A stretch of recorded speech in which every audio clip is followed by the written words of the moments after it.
الله أكبر الله أكبر الله أكبر. Bismillah, Assalamualaikum warahmatullahi wabarakatuh. Alhamdulillah, sebagai seorang muslim pasti kita sangat faham dan yakin dengan dua susunan kata yang mulia ini. Alhamdulillah, yang berarti segala puji dan puja kehadirat Allah, satu-satunya Raja, Pencipta, Penguasa semua yang ada di alam semesta ini, terjangkau atau tidak terjangkau oleh mata kita. Zat yang maha kuat, maha kuasa, maha adil, maha bijaksana. Tidak ada sekutu bersamanya dalam setiap keputusan dan kegiatannya. Zat yang maha agung, dan dia yang menciptakan juga mengurus seluruh makhluknya serta yang membinasakannya. Dia dengan kemahadilannya memberikan balasan yang maksimal kepada orang-orang yang patuh dan akan memberikan hukuman juga maksimal bagi para pembangkang dan kufur kepadanya. Nikmat terbesar yang Allah berikan kepada kita yang harus dan patut kita syukuri adalah Islam dan iman ini sendiri. Karena dengan Islam dan iman kita jadi mengenal siapa Tuhan kita Allah. Kita jadi tahu kenapa kita ada di muka bumi ini. Apa tujuannya? Apa yang boleh kita kerjakan? Apa yang tidak boleh kita kerjakan? Apa yang boleh kita nikmati dari makanan, minuman, pakaian, pendapatan, pergaulan, dan mana yang tidak boleh? Biasa dikenal di agama Allah dengan halal dan haram. Kita jadi punya tuntunan hidup karena kita beriman kepadanya. Dan ini nikmat yang luar biasa yang harusnya kita jaga. Karena di dunia kita akan selalu terawasi dan terkontrol dengan pola hidup yang sempurna dan disempurnakan pula dengan mendapatkan balasan yang abadi di surga yang kelak nanti di akhirat sana. Dan Allah memerintahkan kita untuk menjaganya sebagaimana dalam firman Allah Subhanahu wa taala, "Wala tamutunna illa wa antum muslimun."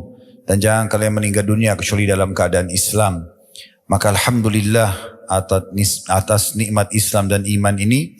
Dan juga salah satu tujuan kita duduk di sini tentunya karena kita ingin mempelajari agama yang telah Allah titipkan kepada kita ini, atau agama Islam. Selanjutnya kita panjatkan salam hormat kita kepada manusia yang telah membawa kepada kita agama Allah, manusia yang telah Allah sempurnakan jalur nasabnya, fisiknya, ilmunya, manusia yang paling pantas untuk diidolakan, dijadikan sebagai suri tauladan, karena sang Raja Allah lah yang telah perintahkan kita untuk menjadikannya sebagai suri tauladan. Dan buah tidak akan jauh dari pohonnya. Kalau ingin sukses menjadi seorang suami, orang tua, anak, sahabat, pedagang, politikus, atau apapun yang dikejar sebagai prestasi oleh manusia di muka bumi ini, maka tentu saja manusia ini telah mencapainya. Dan buah tidak akan jauh dari pohonnya, artinya kita akan mirip mendapatkan kesuksesan juga sebagaimana beliau mendapatkannya. Dan mengucapkan satu kali salam hormat kepadanya akan dibalas oleh Allah dengan 10 rahmat. Dan ini sebuah karunia yang luar biasa karena rahmat Allah meliputi segala sesuatunya. Pengampunan dosa, peninggian derajat, pemenuhan kebutuhan dan solusi dari permasalahan-permasalahan kita. Oleh karena itu sangat wajar setelah memuji Allah alhamdulillah kalau kita tidak henti-hentinya selalu mengucapkan salawat dan taslim kepada Nabi besar Muhammad sallallahu alaihi wa ala alihi wa sahbihi wasallam. Pertama-tama saya akan menjalankan hadis Nabi sallallahu alaihi wasallam, "Man lam yashkurun nas la yashkurullah." Siapa yang tidak berterima kasih pada manusia maka belum berterima kasih kepada Allah. Saya mengucapkan jazakumullahu khairan kepada semua teman-teman pengurus Masjid Abdullah dan juga pengelola komplek yang ada masjid ini tentunya. Kemudian semua teman-teman yang menjadi penyebab terlaksananya taklim kita ini. Semoga Allah ikhlaskan niat. Begitu juga tentu semua jamaah yang hadir. Yang Masya Allah saya dengar kapasitasnya melebihi yang tadinya dijadikan target oleh teman-teman panitia. Semoga Allah ikhlaskan niat kita semuanya sehingga betul-betul saya dan teman-teman semua di majelis ini diberkahi oleh Allah Subhanahu wa taala, ilmunya, waktunya, mungkin ada yang mengeluarkan juga energi, harta, diganti oleh Allah Subhanahu wa taala dengan balasan yang sempurna di timbangan amal nanti pada hari kiamat, di mana setiap orang sangat membutuhkan tambahan amal dan juga menjadi penyebab tingginya derajat kita di surga. Allahumma amin. Dan juga selanjutnya saya ingin menyampaikan poin yang tidak kalah penting. Saya duduk di sini, saudaraku seiman, bukan karena saya lebih faham dan lebih tahu daripada Anda semuanya, tanpa mengurangi penghormatan kepada para asatidzah, para duat, dan teman-teman semua ada di sini. Saya karena memang diminta untuk mengisi pengajian, maka saya duduk di sini. Dan kita sama-sama belajar. Bagi seorang muslim, tidak ada batas untuk belajar. Dan tidak ada namanya ini adalah level maksimal sebagai seorang alim atau orang yang sedang menuntut ilmu ataupun orang yang sudah sampai tingkat mengajar. Karena kita akan terus belajar. Kita akan terus belajar sampai nanti ajal datang. Karena memang pondasi agama kita adalah ilmu. Mari kita ikhlaskan niat kita teman-teman sekalian. Kalau tadi ada yang datang hanya karena ajakan temannya, hanya karena ingin tahu, ya, misalnya testimoni saja, atau hanya karena ingin seremoni meramaikan majelis, atau apapun, kalau ada indikasi-indikasi yang sifatnya duniawi, diubah di detik ini, niatnya ikhlas karena ingin menghadiri majelis ilmu dan mengejar keutamaannya. Sungguh luar biasa keutamaan ilmu. Ibnu Qayyim rahimahullah menyebutkan lebih dari 100 keutamaan menuntut ilmu. Di antara riwayat-riwayat yang mulia dan kami dengarkan dari guru yang mulia Dr. Sulaiman Rahili hafizahullah di saat beliau mengingatkan tentang majelis ilmu, sebuah riwayat siapa yang keluar ikhlas ingin menuntut ilmu karena Allah Subhanahu wa taala dicatatkan baginya pahala haji lengkap. Belum lagi hadis-hadis yang sahih yang disebutkan oleh para ulama hadis dinukil tentang masalah orang yang keluar ikhlas menuntut ilmu maka seperti mujahid di jalan Allah, dinaungi oleh para malaikat dengan sayap-sayapnya karena ridho dengan perbuatan mereka. Mereka mendapatkan rahmat dari Allah Subhanahu wa taala dan sekian banyak ya yang bisa kita kejar keutamaannya dan memang seharusnya seorang muslim beribadah seperti itu. Yang ketiga teman-teman sekalian, kalau ada yang kami sampaikan nanti benar dari Allah Subhanahu wa taala, maka terima dan amalkan. Majelis ilmu tujuannya untuk mendapatkan ilmu dan diamalkan.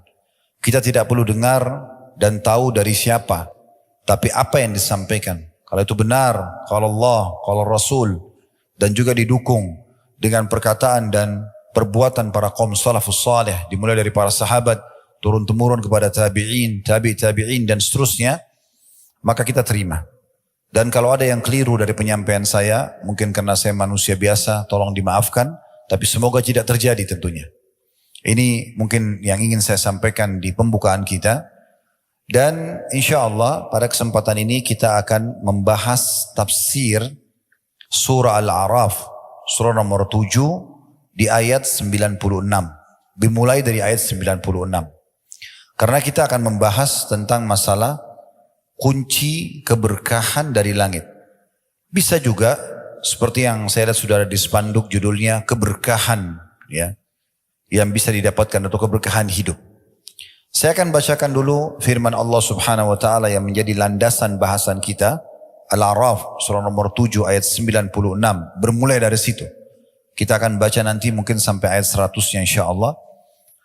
Allah berfirman, "Walau anna ahlal qura amanu wattaqau lafatahna 'alaihim barakatin minas sama'i wal ard walakin kazzabu fa akhadnahum bima kanu yaksibun." Jikalau semua penduduk negeri-negeri di muka bumi ini tidak terkecuali desa, kota, negeri, komunitas mereka beriman dan bertakwa, dua ini pastilah kami akan limpahkan kepada mereka keberkahan dari langit dan bumi. Tetapi sayangnya mereka mendustakan atau meragukan ayat-ayat kami sehingga kami siksa mereka disebabkan dengan perbuatan mereka itu. Di sini kita bisa perhatikan bagaimana Allah Subhanahu wa taala membagi ayat ini menjadi dua bagian. Bagian yang pertama adalah Allah menyampaikan kepada kita tentang syarat untuk mendapatkan keberkahan. Dan makna keberkahan dari langit dan bumi adalah kecukupan. Kalau kita mau mudah fahami rezeki, akan kita dapatkan dari langit dicurahkan dan dari bumi dikeluarkan. Nanti akan kita bacakan dari beberapa buku tafsir apa yang dimaksudkan dengan keberkahan di sini. Maka syaratnya adalah beriman dan bertakwa. Itu bagian pertama. Kemudian bagian yang kedua adalah lawannya atau rivalnya. Sebaliknya, kalau mereka mendustakan, tidak beriman, mereka tidak bertakwa, tidak tunduk kepada Allah Subhanahu wa taala, maka kami akan siksa mereka. Berarti kita nggak punya opsi. Opsinya beriman dan bertakwa, maka akan dapat keberkahan, atau kufur, maka akan disiksa. Ini bagian utama daripada ayat ini. Kita akan fokus teman-teman sekalian sebenarnya ke bagian pertamanya. Karena kita sedang bahas masalah keberkahannya.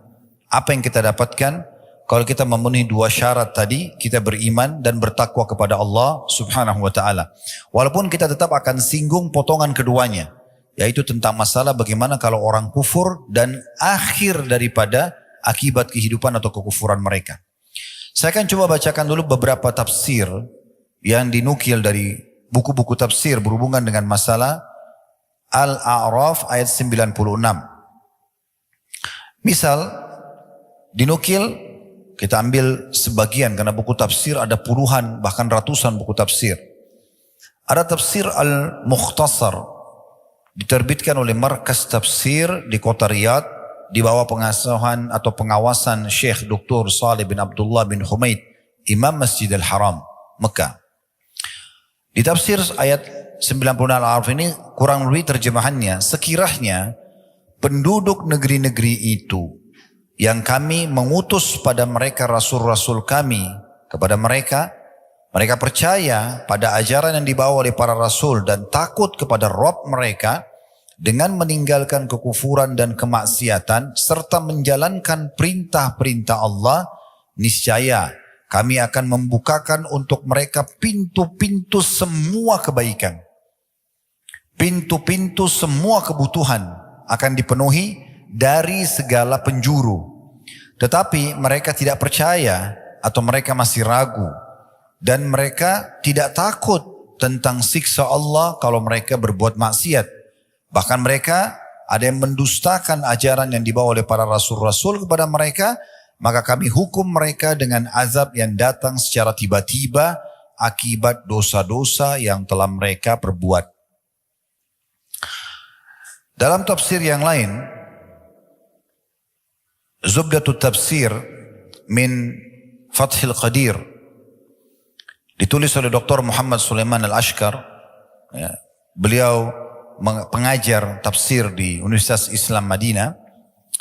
Beliau mengatakan potongan pertama, walau anna ahlal qura, kalau seandainya penduduk negeri itu yang telah kami kirim kepada mereka rasul, kalau kita sekarang Nabi Muhammad SAW, amanu, mereka beriman kepada para rasul dan diutus kepada mereka, wattaqau, dan mereka bertakwa, yakni meninggalkan kekafiran mereka dan tidak menetap pada perbuatan dosa-dosa mereka. La fatahna alaihim barakatim minas sama'i wal ard, pasti kami akan melimpahkan kepada mereka berkah dari langit dan bumi, yakni kami mudahkan mereka untuk memperoleh segala jenis kebaikan dari langit dan juga bumi, sebagaimana kemudahan didapatkan dengan terbukanya pintu-pintu yang sebelumnya tertutup. Yang dimaksud dengan kebaikan dari langit adalah hujan, dan kebaikan dari bumi adalah tumbuh-tumbuhan, dan juga kebaikan-kebaikan lain yang bisa membuat roda kehidupan berjalan. Walakin kadzabu, tapi sayangnya mereka mendustakan itu atau meragukan ayat-ayat yang dibawa oleh para rasul. Mereka tidak beriman dan tidak bertakwa. Fa'akhadnahum, maka kami pun menyiksa mereka bima kanu yaksibun, disebabkan karena berupa perbuatan dosa yang mereka lakukan. Ini mungkin sudah mewakili teman-teman sekalian karena tafsirnya berkisar di makna apa yang tadi kita sampaikan. Artinya Allah Subhanahu wa taala memastikan semua kebutuhan kita, semua solusi dari permasalahan yang kita inginkan. Ya, kalau kita sedang sakit supaya sembuh, kalau yang belum punya keturunan supaya dapat keturunan, belum punya pasangan dapat pasangan, belum punya sumber income, pendapatan untuk dapat sumber income misalnya, atau apa saja. Ya, semua itu kalau mau terpenuhi pintu-pintu kebaikannya, maka syaratnya dua. Beriman dan bertakwa. Baik, mungkin kita sudah sering dengar teman-teman sekalian, iman. Saya sudah beriman Ustaz. Ya, saya juga sudah sering dengar dalam ceramah masalah takwa. Sekarang kita mau lebih dalam, lebih kepada tazkiyatun nafsnya, lebih kepada bagaimana jiwa meresapi keimanan dan ketakwaan itu. Sehingga kita lebih mudah untuk mempraktekkan dalam kehidupan kita. Kalau definisi iman sudah tidak asing, keyakinan dalam hati, ucapan dengan lisan, kemudian aplikasi dengan anggota tubuh. Umumnya ulama memberikan definisi seperti itu. Orang mengucapkan dengan lisannya, orang yakini dengan hatinya, dan dia aplikasi dengan anggota tubuhnya.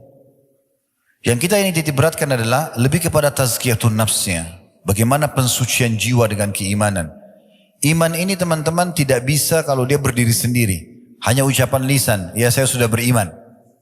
Sebagaimana Allah Azza wa Jalla berfirman kepada orang-orang Arab Badui yang baru masuk Islam dan mereka belum menerapkan, ya belum melaksanakan perintah yang diikuti dengan penuh keyakinan kalau Allah melihat dia, Allah akan memberikan balasan dan Allah benar dengan janjinya.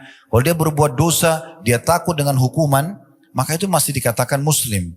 Makanya Allah SWT mengatakan, ya jangan mereka mengatakan amanna, kullan tu'minu, walakin qulu aslamna.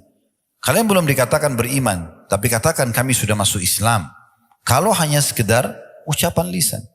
Tapi kalau dikuatkan dengan keyakinan dalam hati, bahwasanya memang betul Allah Azza wa Jalla itu ada, walaupun tidak nampak dengan mata kita.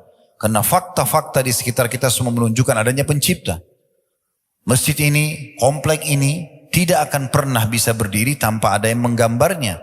Tanpa ada yang membangunnya, buru-buru yang bekerja, tanpa ada yang membiayainya, listrik di masjid ini tidak akan bisa menyala, dan seterusnya. Pakaian yang kita pakai tidak mungkin kalau tidak ada yang menggambarnya, mendesainnya, yang membuat kainnya, menjahitnya, dan seterusnya. Fakta-fakta depan mata kita yang sehari kita lakukan, tidak mungkin semua itu ada tanpa ada yang membuatnya.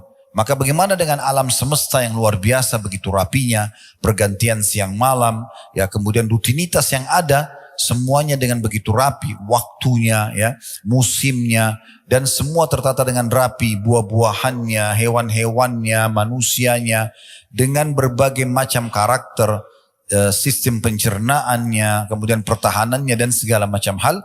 Ini semua tertata dengan rapi. Tidak mungkin ini tidak ada penciptanya. Kalau kita sudah yakin dengan itu, hati kita dipenuhi dengan keyakinan walaupun tidak nampak Allah Azza wa Jalla, karena memang Allah Azza wa Jalla merahasiakan untuk melihat zatnya mulia, karena Allah menjadikan itu adalah nikmat terbesar di surga. Sebagaimana riwayat sahih dinukil dari Nabi SAW, kalau ahli surga sudah masuk ke dalam surga, ahli surga sudah masuk ke dalam surga, kemudian termasuk yang orang-orang beriman yang masih di dalam, ya, neraka, yang sudah keluar dari neraka, masuk neraka dulu, kemudian mereka akan, ya, masuk ke dalam surga. Ya. Artinya usatul mu'minin, orang-orang beriman yang punya dosa, mereka dibersihkan dulu di neraka, kemudian masuk dalam surga. Kalau sudah bersih semuanya di neraka, tertinggal orang kafir yang abadi, na'udzubillah, orang munafik dan orang musyrik, maka Allah Azza wa Jalla mengumpulkan ahli surga sambil berfirman kepada mereka, apakah kalian sudah puas dengan apa yang aku berikan? Maka mereka serentak mengatakan, ya Allah, nikmat apa lagi yang kami inginkan setelah engkau selamatkan kami dari neraka dan engkau masukkan kami ke dalam surga. Karena kita semua nanti kalau masuk ke dalam surga insya Allah, maka kita pasti akan lewati neraka. Ma minkum illa wariduha. Tidak ada siapapun kecuali pasti melewati di atasnya. Ya. Dan Nabi SAW berikan gambaran, golongan pertama lewat, ya, secepat kilat atau seperti sekedap mata. Ada yang seperti burung yang terbang, ada yang seperti kuda yang berlari, ada yang seperti orang yang berlari, ada yang manusia yang jalan, ada yang merangkak, ya, dan seterusnya gitu ya. Jadi kita lewatin, makanya orang surga itu akan tahu bagaimana neraka itu. Lalu kemudian mereka mengatakan, ya Allah, nikmat apa lagi yang kami inginkan? Engkau selamatkan kami dari neraka, kami masuk ke dalam surga, abadi lagi. Kepemilikan abadi di surga. Di dunia ini kalau kita punya surat rumah, surat kepemilikan kendaraan cuma sementara, kalau meninggal pindah tangan kepada ahli waris dan terus saja dimiliki oleh orang-orang lain, kita cuma pakai sementara. Kalau di akhirat sekali kita miliki, khalidina fiha, kekal selamanya. Maka mereka mengatakan nikmat apa lagi? Kemudian Allah Azza wa Jal mengatakan atau dikatakan oleh Nabi SAW, Allah Azza wa Jal akan mengangkat hijabnya. Sehingga pertama kali mereka semua melihat Allah subhanahu wa ta'ala dengan kemahasempurnaannya. Maka semua hadis surga serentak mengatakan, ya Allah, tidak ada nikmat yang mengalahkan melihat wajahmu yang mulia. Dan Allah menampakkan dirinya di pagi dan di petang hari, ya, atau memperlihatkan dirinya kepada ahli surga sebagai nikmat terbesar di sana. Jadi memang orang-orang kafir tidak akan melihatnya. Nah, beruntunglah orang-orang beriman kalau mereka beriman dan akan mendapatkan panduan selama di dunia dan juga di akhirat nanti akan mendapatkan sesuatu yang abadi. Nah, itu keimanan. Dan kalau dia terus dipupuk, sebagaimana ahli sunnah wal jamaah, ulamanya sepakat mengatakan al-imanu yazidu bit ta'ah wa yanqus bil ma'siyah. Iman itu akan bertambah dengan makin kuat gencarnya dan kuatnya kita beramal saleh, dan dia berkurang dengan maksiat. Kalau kita fahami dan kita coba godok supaya iman itu makin tebal, makin kuat dalam hati kita, maka kita bisa makin banyak mendapatkan keberkahan dijanjikan. Dan ditambah lagi iman itu dipartnerkan dengan takwa. Takwa ini artinya patuh. Allah bilang apa, yakin, ya, tadi dalam iman, kemudian kerjakan. Dikerjakan semua yang wajib dan sunnah, dan ditinggalkan semua apa yang dilarang, haram atau makruh. Ini dia poinnya. Allah subhanahu wa ta'ala, sebelum kita lanjutkan dulu dan kita akan rincikan nanti masalah iman dan contoh-contohnya, melanjutkan firman-Nya, saya bacakan dulu ayat 97, karena ini menguatkan potongan kedua dari ayat. Tapi kita tidak akan banyak fokus membahas masalah itu, karena ini masalah hukuman Allah subhanahu wa ta'ala. Cuman akan menambah iman kita. Artinya kalau kita pilih opsi lain, kita tidak beriman dan tidak bertakwa, Allah mengatakan, afa amina ahlul qura ayyatiyahum ba'suna bayatan wa hum naimun. Apakah penduduk negeri itu yang tidak mau beriman, tidak mau bertakwa, sudah sampai padanya penyampaian ayat-ayat Al-Quran, hadis-hadis Nabi SAW, para ulama, para da'i sudah mengingatkan, dia juga tidak mau mendengar. Apakah mereka merasa aman dari kedatangan siksaan kami kepada mereka di malam hari di waktu mereka sedang tidur? Mereka lagi tidur, tiba-tiba gempa, tiba-tiba bencana alam, tiba-tiba mati, meninggal, dicabut ruhnya. Lagi jalan, kemudian ditabrak misalnya, ya. Tapi di sini lebih kepada waktu tidur. Ayat 98-nya, awa amina ahlul qura ayyatiyahum ba'suna duham wa hum yal'abun. Apakah penduduk negeri itu merasa aman yang tidak beriman dan bertakwa dari kedatangnya siksaan kepada mereka dari kami di waktu duha pada saat mereka sedang bermain-main? Kemudian di ayat selanjutnya 99-nya, afa aminu makrallah fala ya'manu makrallahi illal qaumul khasirun. Maka apakah mereka masih merasa aman dari azab Allah yang mereka tidak dapat menduga-duganya? Tiada yang merasa aman dari azab Allah kecuali kaum yang merugi. Terakhir ayat 100-nya, Allah mengatakan, awalam yahdi lilladina yarithuna al-arda min ba'di ahliha allau nasha'u asabnahum bidunubihim wa natba'u ala qulubihim fahum la yasma'un.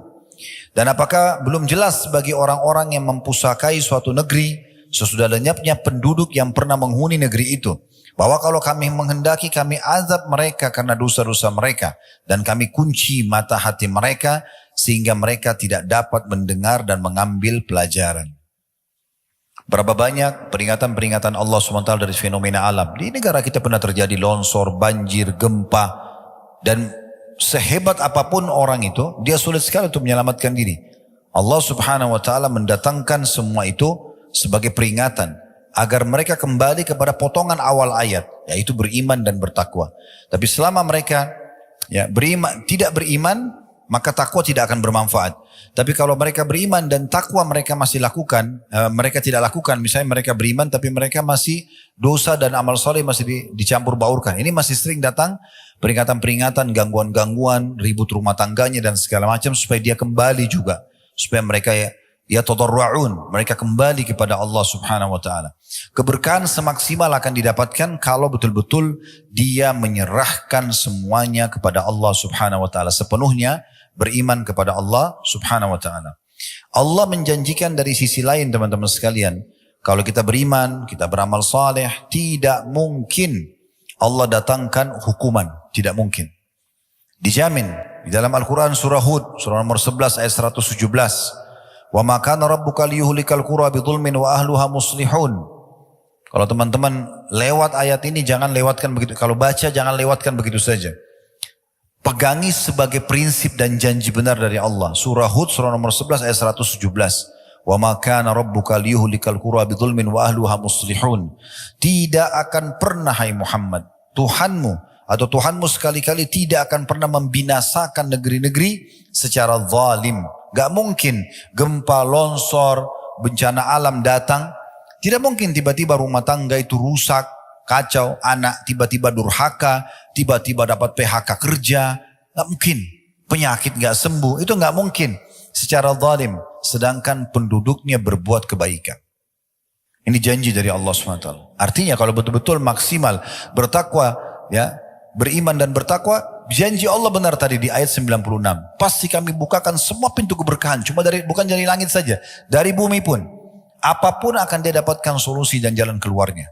Ini poin yang luar biasa yang harus kita pahami baik-baik. Bagaimana Allah Azza wa Jalla menjanjikan itu. Di dalam surah Al-Qasas surah nomor 28 ayat 59 Allah Azza wa Jalla juga berfirman. Al-Qasas surah nomor 28 ayat 59. Wa ma kana rabbuka muhlikal qura hatta yab'atsa fi ummiha rasulan yatlu 'alaihim ayatina wa ma kunna muhlikil qura illa wa ahluha zalimin.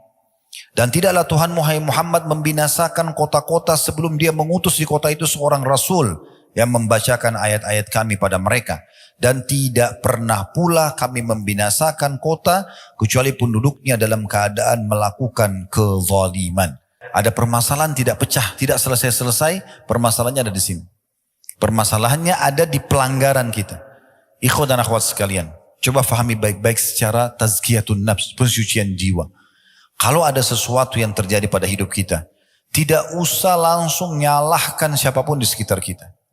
Yang paling pertama, introspeksi diri. Hubungan antum sama Allah rusak atau tidak? Terganggu atau tidak? Antum sedang buat maksiat gak? Karena semua dosa dan pelanggaran itu akan mendatangkan ujian-ujian itu. Tapi kalau tidak, harusnya tidak. Lalu bagaimana Ustaz kami memahami hadis Nabi SAW bahwasanya ujian itu yang paling berat kepada para nabi-nabi? Ini beda. Hadis itu disebutkan oleh Nabi SAW pada saat beliau sedang demam. Ada seorang sahabat datang lalu memegang baju beliau, selimut beliau, tembus demamnya. Lalu sahabat ini mengatakan, ya Rasulullah, Anda terkena demam yang tidak umum. Ini luar biasa. Kata Nabi SAW, iya, kami para nabi-nabi diuji 2 kali lipat yang diujikan pada kalian. Lalu kemudian sahabat itu mengatakan, ya Rasulullah, apakah berarti Anda juga dapat double pahala? Kata Nabi SAW, iya. Nah, lalu orang tanya, siapa orang yang paling berat ujiannya ya Rasulullah? Ujian yang paling berat para nabi-nabi. Lalu orang-orang yang mendekati nabi-nabi tersebut secara keimanan. Dan kalau imannya kuat, Allah akan beratkan ujiannya. Kalau dia imannya lemah, maka Allah uji sesuai dengan beratnya atau kadar imannya dia. Apa yang dimaksud di sini? Jangan sampai antum digoda syaitan lalu mengatakan, kalau gitu saya nggak usah jadi orang beriman Ustaz. Karena kalau jadi orang beriman berat ujiannya. Bukan. Ingat kasusnya. Nabi SAW lagi demam. Berarti orang-orang beriman, kalau dia lagi demam, dibandingkan dengan orang yang lebih lemah imannya, yang beriman lebih lama sedikit waktunya. Misal orang biasa demamnya seminggu, antum mungkin bisa 2 minggu. Tujuannya untuk lebih menambah pahala, untuk menambah derajat. Bukan didatangkan ujian khusus yang tidak semua orang kena, bukan itu yang dimaksud. Tapi kalau ada ujian yang tidak normal datang, itu berarti dari merusak. Ingat perkataan salafus saleh, saya bisa tahu saya punya maksiat kepada Allah Subhanahu wa taala itu pada saat terjadi perubahan sikap dari pasangan hidup, cemberutnya pasangan, marah-marah tanpa sebab, mungkin istri kalau di sini ikhwah minta cerai tanpa sebab atau ya. Anak-anak tiba-tiba berubah sikap. Beliau mengatakan perubahan sikap pasangan, perubahan sikap tunggangan.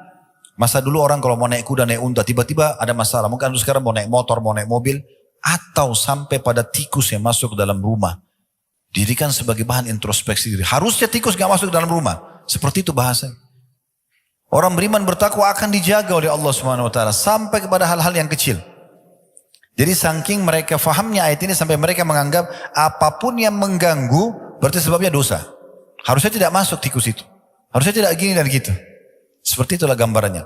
Ini yang harus kita tanamkan. Ini yang kita ingin titik beratkan nih. Supaya jangan sampai kita bermain-main untuk menghilangkan keberkahan Allah SWT. Atau kita anggap remeh. Ya, sehingga membuka pintu-pintu pelanggaran. Ini penting sekali. Di dalam surah Al-An'am, surah nomor 6 ayat 131 Allah juga berfirman, "Dzalika allam yaku rabbuka muhlikal qura bidzulmin wa ahluha ghafilun." Ya, yang artinya demikianlah. Sesungguhnya Tuhanmu, hai Muhammad, tidak akan membinasakan satu negeri dengan zalim, sedang penduduknya dalam keadaan lengah atau belum tahu. Jadi bagaimana Allah Azza wa Jalla memberikan gambaran kepada kita tentang masalah ini. Dan kita harus pekah teman-teman sekalian ya. Dari semua peringatan Allah Subhanahu wa ta'ala sampai sebagian salafus salih. Itu kalau mereka lewat di sebuah tempat dan mereka mencium bau busuk saja. Kita misalnya lewat cium bau busuk saja. Sudah cukup mereka jadikan bahan introspeksi diri. Ada masalah apa ini? Segera istighfar kepada Allah. Dengar kisah Nabi Daud dalam Al-Quran bagaimana? Waktu Allah uji melemparkan bangkai di depan singgasananya beliau. Tanpa pakai tanya siapa yang lempar bangkai itu, kenapa ada di sini. Padahal waktu itu beliau seorang raja. Pertama introspeksi diri. Langsung beliau sujud dan tidak mau angkat kepalanya. Sampai Allah datangkan Jibril mengatakan itu adalah ujian saja datang kepadamu. Mereka jadikan sebagai bahan introspeksi diri. Kita subhanallah kadang-kadang kelewatan sholat subuh misalnya berjamaah atau kelewatan sebuah jenis ibadah kita anggap biasa. Seakan-akan itu hanya hal yang biasa. Padahal sebenarnya Abdullah bin Umar mengatakan radhiyallahu anhu, saya tahu kalau saya melakukan sebuah pelanggaran dosa kecil sudah cukup mengharamkan saya untuk sholat berjamaah subuh di masjid 1 bulan. Sampai mereka kadang-kadang menggantikan apa yang tertinggal dari ibadah itu dengan ibadah yang lainnya. Kata Abdullah bin Umar radhiyallahu anhu, saya pernah tertinggal sholat subuh berjamaah sekali, maka saya bersedekah sekian ribu dirham. Umar bin Khattab pernah radhiyallahu anhu pernah membeli sebuah kebun kurma, lalu beliau datang dalam kebun itu karena ada mata air, rindam sekali, kemudian buahnya ranum. Beliau sampai luput sholat asar, lewat asar, nggak tahu waktunya. Ya. Selepas beliau keluar dari kebun, baru mau sholat asar, orang sudah bubar. Maka Umar mensedekahkan kebunnya itu di jalan Allah SWT sebagai tebusannya. Kita subhanallah kadang-kadang hanya tidak sholat, setelah sholat hanya kena minumannya atau makanannya, atau hanya ngobrol sama sahabatnya, atau urusan bisnisnya, dia dianggap itu adalah biasa. Betul ujian dari Allah SWT. Coba pakai ini ya. Ada orang datang kepada Hasan Basri bilang begini, Anda mengatakan dan mengajarkan kepada umat, kalau orang buat maksiat akan diuji. Akan datang hukuman Allah Subhanahu wa ta'ala. Tapi saya selama ini tidak rasakan ada hukuman. Saya oke-oke saja gitu. Maka Hasan Basri mengatakan, kalau kau anggap hukuman Allah belum datang, kamu keliru. Bahkan kemungkinan besar hukuman Allah yang paling berat sudah datang padamu. Heran orang itu. Dia bilang, saya belum merasakan. Karena orang ini berpikir hukuman itu hanya selalu rasa sakit di badan saja. Maka Hasan Basri menanyakan, apakah selama kau buat maksiat ini, lalai dari Allah, kau bisa sholat malam? Dia bilang tidak. Apa kau bisa baca Quran? Dia bilang tidak. Apakah selama ini kau jadi rutin bakti sama orang tuamu? Tidak. Apakah kau bisa baca Quran? Tidak. Zikir? Tidak. Semua tidak. Kata Hasan Basri, itulah ujian yang paling berat. Karena Allah Subhanahu wa ta'ala kalau tidak mencintai seorang hamba, dia akan buat dirinya hamba itu lalai. Dan dalam hadis yang sahih yang lain kata Nabi SAW, sesungguhnya Allah kalau cinta seorang hamba, Allah akan menggunakan dia. Kata para sahabat, ya Rasulullah, bagaimana Allah menggunakannya? Allah akan sibukkan dia dengan amal saleh yang dengannya Allah akan tutup hidupnya. Dan ini poin-poin betul-betul harus kita fahami. Dan peka teman-teman sekalian ya. Makanya Allah Azza wa Jalla berfirman dalam surah At-Taubah, surah nomor 9 ayat 126. Yang bunyinya, awala yarawna annahum yuftanuna fi kulli amin marratan aw marrataini thumma la yatubuna wala hum yadhakkarun. Dan tidakkah mereka memperhatikan bahwa mereka diuji sekali atau 2 kali setiap tahun, dan mereka tidak juga bertaubat dan tidak mengambil pelajaran. Jadi harusnya kita peka itu, ada ujian-ujian datang ya. Sebagian salaf kalau datang kakinya kesentuh batu saja, innalillahi wa inna raji'un, mau keluar rumah tiba-tiba hujan, dia nggak bisa, janjinya bisa batal, innalillahi wa raji'un. Mereka luar biasa pekanya, menganggap semua yang tidak disukai berarti ini ada urusannya dengan masalah pelanggaran-pelanggaran yang dilakukan. Nah seperti itu. Antum kalau sudah bisa sampai pada level ini level keimanan. Dan iman ini sudah dirasakan nikmat sekali kalau sudah sampai pada tingkat itu. Dan ini teman-teman sekarang harus dipupuk, harus dibiasakan. Tadi kita sudah bilang kaidahnya, iman itu bertambah dengan ketaatan, berkurang dengan kemaksiatan. Nah seperti itulah. Dan juga teman-teman sekalian, kita coba angkat bagaimana Abdullah bin Mas'ud radhiyallahu anhu dinukil oleh At-Tabari dalam tafsir beliau di jilid 17 halaman 478, bahwasanya pernah Abdullah bin Mas'ud datang ke atau tinggal lewat di Kufah. Kota Kufah ini salah satu kota di Irak. Dan pada saat itu ya terdengar suara guntur yang sangat keras. Maka beliau langsung menengadahkan wajahnya ke langit sambil mengatakan dengan suara keras agar orang dengar, wahai sekalian manusia, sesungguhnya Allah Tuhan kalian ya di atas sana menginginkan kalian segera bertobat kepadanya, maka segeralah kembali kepada Allah. Dalam riwayat lain Abdullah bin Zubair radhiyallahu anhu ya. Abdullah bin Mas'ud tadi itu ya terjadi gempa, maka beliau mengingatkan orang bahwasanya Tuhan kalian menginginkan kalian tobat ya sesegera mungkin sebelum datang siksaan yang lebih berat. Kalau itu tadi dimungkin oleh Tabari. Kalau perkataan tadi yang saya sampaikan itu adalah perkataan Abdullah bin Zubair radhiyallahu anhu dalam kitab Zadul Masir fi Ilmu Tafsir di jilid 2 halaman 486. Waktu mendengarkan guntur, beliau mengatakan innahu wa'idun syadidun di ahlil ard. Sesungguhnya ini peringatan yang sangat keras dan jelas juga tegas bagi semua penduduk bumi agar mereka segera kembali kepada Allah Subhanahu wa taala. Baik teman-teman sekalian, kita coba lebih dalami masalah keimanan ini dan ketakwaan itu dengan kisah. Saya coba mencari kisah-kisah yang unik, mungkin masih jarang orang dengar ya. Tapi mudah-mudahan saya saya yakin mungkin tidak asing bagi antum, tapi mungkin masih tidak terlalu sering diangkat. Kalau pernah dengar nama sahabat yang mulia ini Abdullah ibn Hudzafah radhiyallahu anhu. Sayang sekali, mungkin di antara guru-guru yang mengajar kaum muslimin, kisah-kisah seperti ini tidak dijadikan sebagai kisah heroik, kisah yang harus selalu disampaikan agar bisa membakar keimanan kita. Abdullah bin Hudzafah radhiyallahu anhu dari awal dia mengenal Islam mencapai tingkat level iman yang tertinggi dengan cara mempelajari Al-Quran, mempelajari hadis Nabi SAW, sahabat Nabi yang mulia. Nabi SAW pernah menugaskan dia untuk mengantar surat ke Kisra. Pada saat dia antar surat ke Kisra dan dia jalan sendirian. Perjalanan waktu itu memakan antara 1 bulan, 1,5 bulan. Dia jalan sendiri, tidak ada pengawal. Ya. Naik, turun gunung, gurun pasir, sampai tiba di Kisra. Dan dia mengantarkan surat Nabi SAW. Dan Kisra itu marah. Kenapa? Karena memang suratnya Nabi SAW berisi Bismillahirrahmanirrahim, kemudian dari Muhammad utusan Allah SAW kepada ya Kisra. Ya.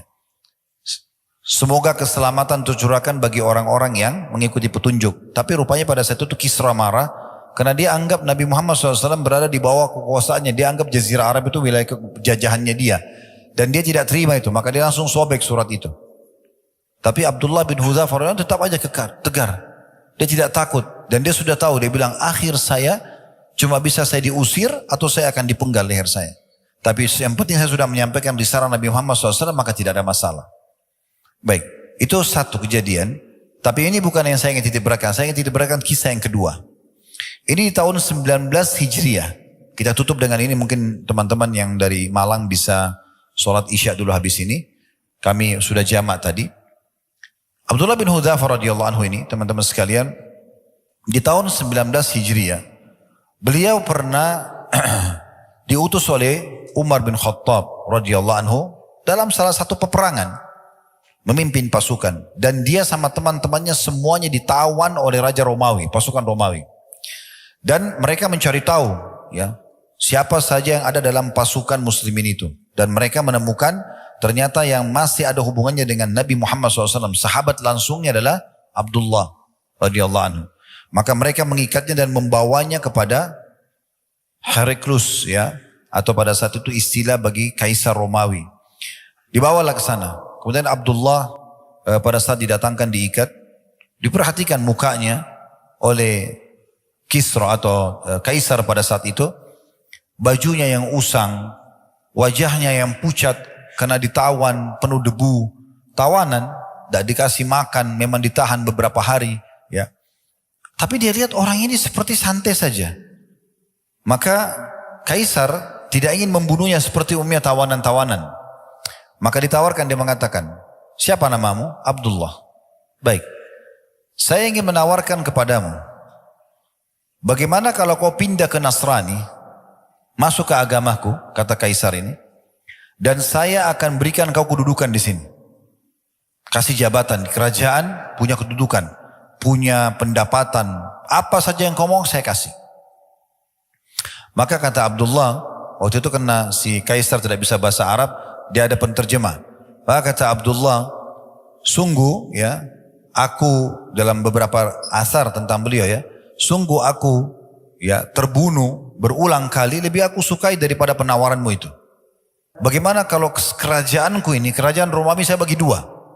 Setengah buat kamu, setengah buat saya. Begitu kau mengaku Nasrani, sekarang saya akan kasih kamu langsung kedudukan itu. Maka dia mengatakan, saya tolak. Walaupun engkau memberikan semua kerajaan Arab dan Ajam kepadaku untuk meninggalkan agama ini, aku tidak akan tinggalkan. Kata Kaisar apa? Kalau gitu saya akan bunuh kamu. Dia bilang, lakukan apa yang kau inginkan. Disuruh ikat, ditaruh di tiang salib. Lalu kata Kaisar kepada para pemanahnya, jangan lukai dia, tapi lempar anak panah di sekitar tangannya, supaya dia takut saja. Dilempar, sambil dilempar panah tersebut, sambil ditawarkan kembali Nasrani. Tetap ditolak. Kaisar bilang, lempar di arah kakinya. Dilempar tapi tetap saya tidak mau. Hanya disuruh turun.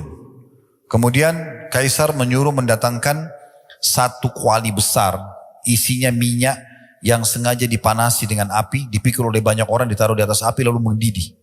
Kemudian dibawalah 2 orang dari tawanan muslim, dilempar ke dalam api panas itu. Baru masuk beberapa detik, sudah keluar tinggal tulang-tulang saja, karena panasnya minyak itu.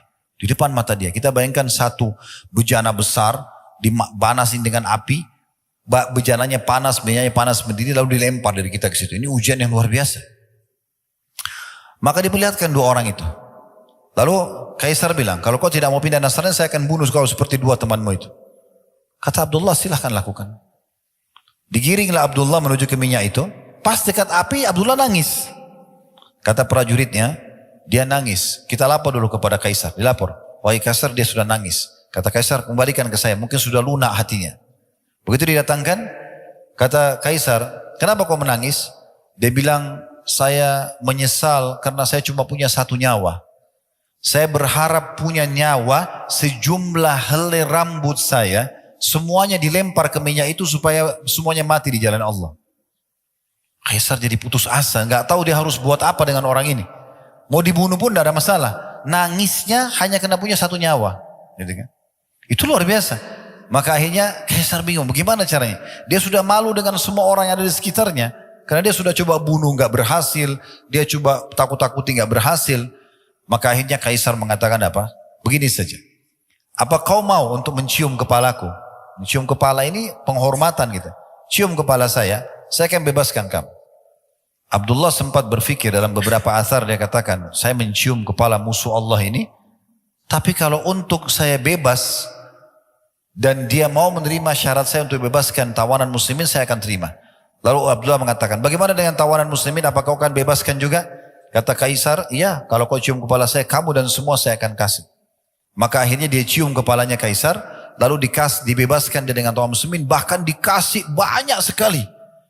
Dalam beberapa riwayat dikasih sekian ratus kain baju kehormatan, dikasih sekian peti emas, banyak dia bawa pulang. Jadi seakan-akan dia ini membawa ganimah, harta rampasan perang dari perbuatan dan sikapnya tadi. Sampai sebagian ulama menanggapi mengatakan bukan mustahil, Kaisar itu sebenarnya mungkin masuk Islam dan seperti keadaannya ya Najasyi yang menyembunyikan keislamannya. Karena tidak masuk akal dia menyelamatkan Abdullah dan dia berikan segala pemberian ini. Itu berarti kemungkinan ada sesuatu di situ. Tapi kasusnya adalah Abdullah ini pulang ke Madinah menceritakan kepada Umar bin Khattab, lalu Umar mengatakan apa? Sangat pantas untuk semua muslim mencium kepalanya Abdullah dan saya akan memulainya karena dia telah menjaga kemuliaan agama ini. Ini contoh keimanan. Seseorang di antara kita di masa sekarang hanya takut meninggalkan pekerjaannya. Masih ada pekerjaan yang lain. Subhanallah, tidak mau tinggalkan. Lalu mau bicara masalah keimanan. Seseorang tidak mau meninggalkan komunitasnya, ya, tidak mau memperbaiki rumah tangganya, tidak mau ini dan itu hanya karena masalah ya dunianya. Dan dia dahulukan daripada keimanan. Bagaimana dia mau berharap bisa mendapatkan keberkahan yang sempurna? Nah, ini salah satu contoh saja. Kita langsung saja melanjutkan ke kisah yang berbeda. Walaupun tadi sebenarnya ada asar yang lain menyebutkan bahwasanya Abdullah bin Hudzafah radhiyallahu anhu pada saat beliau menolak untuk masuk ke agama Kristen setelah diikat di tiang salib, beliau dimasukkan ke dalam sebuah penjara, kemudian dibiarkan tidak makan sampai beberapa hari. Dan yang dihidangkan di penjaranya itu adalah babi dan juga minuman keras atau khamr. Dan ternyata beliau tetap juga tidak makan. Dan waktu dikeluarkan ditanya oleh Kaisar Romawi, kenapa kau tidak memakannya? Dia mengatakan sebenarnya agama saya sudah membolehkan saya makan karena mungkin saya akan mati kalau tidak makan. Tetapi saya tidak ingin memberikan celah untukmu menilai negatif terhadap agamaku. Barulah kemudian proses tadi, beliau dipancing untuk dimasukkan ke dalam minyak dan sampai akhir kisah yang sudah kita sampaikan. Kita sekarang pindah ke kasus yang berbeda tentang masalah sikap dan keputusan yang diambil oleh Abu Dahdah radhiyallahu anhu. Abu Dahdah seorang sahabat yang mulia dari kalangan Ansar, terkenal hatinya penuh dengan keimanan. Dan subhanallah, orang kalau sudah imannya mendalam, sudah tebal, sudah memenuhi hatinya, sudah menjadi sebagai panduan hidupnya, pengontrol hidupnya, maka apa saja jadi mudah untuk dikerjakan. Walaupun sebenarnya berat di mata sebagian orang yang belum tertanam iman dalam hatinya. Disebutkan kisahnya, Abu Dahdah ini punya sebuah kebun, beberapa kebun maaf, dan setiap kebun itu punya 600 pohon kurma. Perlu teman-teman garis bawahi ya, kalau di Timur Tengah, di negara-negara Arab, dari masa Nabi SAW sampai hari ini, tolok ukur orang itu kaya, bukan karena punya mobil mewah atau rumah besar, tapi kalau dia punya kebun kurma. Karena kebun kurma ini pohonnya mahal dan produktif, bisa berbuah sepanjang tahun, bisa berbuah setahun sekali atau setahun 2 kali tergantung daripada pemumpukannya. Tetapi buahnya, kalau yang sudah tahu alhamdulillah, kalau yang belum tahu, kurma itu ada banyak jenisnya, bahkan sampai ratusan jenis. Kalau kita bicara kurma yang kering, itu bisa bertahan bertahun-tahun, sehingga dia sangat menguntungkan. Seperti itulah. Demikian sebuah kisah tentang Abu Dahdah radhiyallahu anhu dengan istrinya Ummu Dahdah radhiyallahu anha. Bahwasanya seseorang telah datang kepada Nabi SAW dan mengatakan, ya Rasulullah, sesungguhnya ada si Fulan ini tetangga dia, memiliki pohon yang tumbuh masuk ke pekarangan saya. Dan saya mau garap tanah saya ini. Kalau pohon itu ditebang, minta dia tebang gak mau. Minta dia berikan kepada saya juga gak mau. Jadi tolong bantu saya, minta pohon itu buat saya ya Rasulullah. Maka Nabi SAW panggil orang yang punya pohon kurma yang satu yang masuk ke tanah orang ini. Kata Nabi SAW, berikanlah satu pohon kurmamu itu untuk dia sesuai dengan perintah saya, dan balasannya kau akan dapat gantinya pohon kurma di surga. Tapi subhanallah, orang ini tidak mau. Dalam kisah ini orang ini tidak mau. Di situ kebetulan ada Abu Dahdah radhiyallahu anhu. Beliau mengatakan, ya Rasulullah, apakah betul yang anda katakan tadi? Maksudnya kalau diganti satu pohon kurma diganti dengan pohon kurma di surga? Kata Nabi SAW, iya. Langsung Abu Dahdah tidak banyak bicara, datang kepada pemilik pohon kurma itu, lalu negosiasinya begini. Mau enggak satu pohon kurmamu saya ganti dengan satu kebun saya, 600 pohon kurma. Ambil semua. Yang penting kasih satu pohon itu buat Nabi. Orang itu kena tamak dengan dunia. Dia punya satu diganti 600 pohon. Dia bilang saya mau. Lalu Abu Dahdah mengatakan, ya Rasulullah, ini satu pohon kurma ya, yang anda inginkan, berikan kepada siapa yang anda inginkan. Maka Nabi SAW gembira sekali dengan keputusan tersebut, ya, sambil mengatakan berapa banyak pohon-pohon kurma dan tandan-tandannya penuh dengan kurma yang ranum buat Abu Dahdah di surga nanti. Dalam riwayat yang lain dikatakan mirip dengan ini, pernah waktu turun firman Allah Subhanahu wa taala, "Man dzalladzi yuqridullaha qardan hasanan fayudha'ifu lahu adha'afan katsira." Siapakah yang mau meminjamkan kepada Allah dengan pinjaman yang baik, maka Allah akan melipat gandakan balasannya. Maka Abu Dahdah datang kepada Nabi SAW sambil mengatakan, "Ya Rasulullah, apakah Allah akan meminjam dari kami, dari kita?" Kata Nabi SAW, "Iya." Maka dia mengatakan, "Ya Rasulullah, saya meminjamkan kepada Allah kebun saya yang berisikan 600 pohon kurma untuk Allah. Silahkan, ini semua saya serahkan, Anda bisa atur mau kasih siapa saja ya Rasulullah." Maka Nabi SAW mengatakan berapa banyak pohon-pohon kurma dan tandan-tandan kurma itu buat Abu Dahdah nanti di surga. Coba bayangkan teman-teman sekalian, pernah gak kita berpikir begini? Ada orang butuh bantuan, lagi negosiasi sama orang lain, kita tidak ada hubungannya sama sekali. Lalu kita datang, kita tengahi. Karena orang tadi si A sama si B, si A minta sesuatu dari si B gak mau kasih. Lalu kita negosiasi, memberikan hak kita kepada dia, yang penting orang itu dikasih. Ini gak semua orang bisa lakukan. Bukan semudah itu kecuali orang punya iman yang luar biasa. Apalagi dia harus meninggalkan, menggantikan dengan 600 pohon kurmanya. Apa yang terjadi? Setelah dia berikan radhiyallahu anhu pohon kurmanya kepada Nabi SAW, dia langsung ke kebun tersebut. Di sana ada istrinya Ummu Dahdah. Ini kalau Allah karuniai wanita seperti ini luar biasa.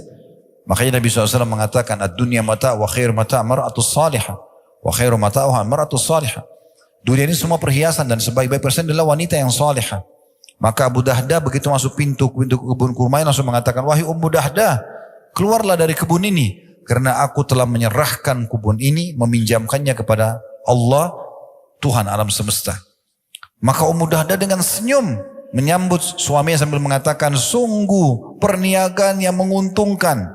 Lalu Ummu Dahdah keluar sambil membawa anaknya. Dalam riwayat lain, anaknya dan Ummu Dahdah kebetulan mengambil beberapa butir kurma di situ sebelum datang Abu Dahdah dan sempat mengantonginya, dan anaknya juga lagi mengunyah kurma. Pada saat itu Ummu Dahdah mengeluarkan semua yang mereka sudah kantongi untuk dibawa pulang kurma yang sebelum Abu Dahdah datang, dan juga mengeluarkan kurma yang dari mulut anaknya, kemudian meninggalkan kebun tersebut, menyerahkannya karena Allah Subhanahu wa taala. Siapa yang bisa mengerjakan teman-teman ini kecuali kalau orang punya iman?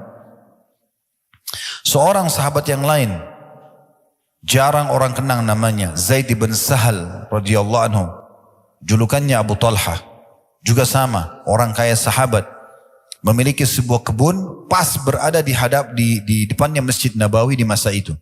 Dikenal dengan kebun Bayruha. Pemilik kebun yang luar biasa. Nabi SAW sering datang ke sana, minum dari airnya, makan buahnya, bernaung di bawah pohonnya, karena kebunnya ranum, bagus sekali, buah-buahnya ranum sekali. Maka pada saat turun firman Allah SWT surah Al-Imran surah nomor 3 ayat 92, "Lan tanaru birra hatta tunfiqu mimma tuhibbun wa ma tunfiqu min syai'in fa innallaha bihi alim." Kalian tidak akan pernah mencapai maksimal balasan pahala sampai kalian menginfakkan apa yang paling kalian cintai. Dan ketahuilah, apapun yang kalian infakkan di jalan Allah pasti Allah ketahui. Maka Zaid radhiyallahu anhu bin Sahal atau Abu Talha datang kepada Nabi SAW mengatakan, "Ya Rasulullah, sesungguhnya waktu ayat ini turun, saya ingin membuktikan di hadapan Allah bagaimana saya mengimani ayat ini. Dan Anda tahu, kebun yang paling saya cintai, kebun kurma saya namanya Bayruha. Maka saya berikan untuk Allah Subhanahu wa ta'ala. Silakan, Anda mau berikan siapapun silakan." Kata Nabi SAW, "Sungguh perniagaan yang menguntungkan." Sampai Nabi SAW senyum. Lalu beliau mengatakan, "Saya melihat engkau bagi kepada sanak kerabatmu." Maka dia pun membagi kepada sanak kerabatnya. Dan subhanallah, mungkin karena ikhlasnya ya, sekarang kebun itu masuk dalam perluasan Masjid Nabawi. Jadi bagian daripada masjid. Nah itu juga siapa kira-kira teman-teman sekalian yang bisa mau berinfak seperti ini kecuali orang yang betul-betul terdorong dengan keimanan. Belum lagi kalau kita bicara di medan jihad, medan perang. Saya beberapa hari yang lalu berbicara dengan beberapa teman dari Gaza. Lalu mereka tuh seperti berkaca-kaca menceritakan tentang bagaimana kondisi di sana. Dan memang betul-betul luar biasa.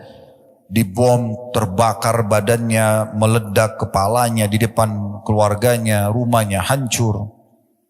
Sambil dia menggambarkan itu, lalu saya berpikir, lagi dia cerita, bagaimana caranya saya menghibur saudara saya muslimin. Lalu saya mengatakan begini, saudaraku, semestinya kami ini yang sedang tidak diuji oleh Allah seperti itu, tidak lagi di medan jihad, cemburu dengan antum. Karena memang untuk mati syahid harus terbunuh. Ya inilah caranya.